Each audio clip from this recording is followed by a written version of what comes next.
Ако зборуваме од аспект на реформите во здравството, бидејќи едно време работев во тој сегмент, нашите реформи и приоритетите во нашите реформи јасно ни е дека ги поставуваме дисконтинуирано зависи од политичката опција. Значи, еден од проблемите во нашите реформи е дисконтинуитетот.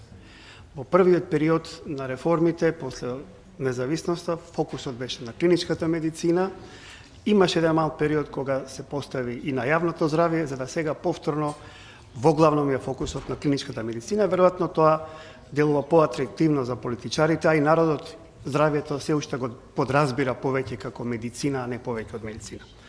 Сега е добро што во овој период почнува фокусот да се ориентира и кон јавното здравје и веќе имаме, за жал, веќе некои доцни последици од тоа што не го дававме на време тој фокус. Земете го само проблемот на аерозагадувањето во Скопје, кој што се сеќавам пред 20-30 години кога кај тогашниот министер отидов да му кажам дека е приоритетно да во јавното здравје се следи ефектот, здравствените ефекти на аерозагадувањето, тој кажа, зар ние сега до тоа ние дојдена, имаме многу други приоритети во оваа држава.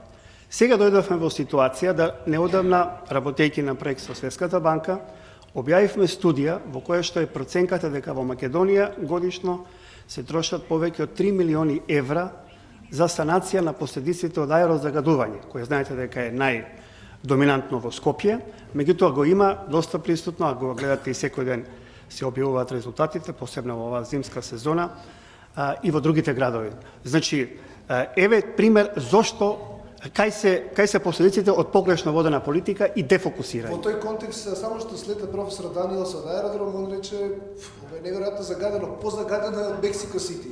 Тоа беше неговиот прв коментар. А може би не, али е тука негде. Ни е кажано дека е во регионот најзагаден град, има и други причини, не е само дивата урбанизација и индустриализација, туку и самата местоположба на Скопје. Меѓутоа не и се оние кои што ја водат политиката, менаџерите и на оние на локално ниво, тоа треба да го знаат кога доаѓаат на позиција и да одвајат одредени средства и внимание на санација на тие проблеми.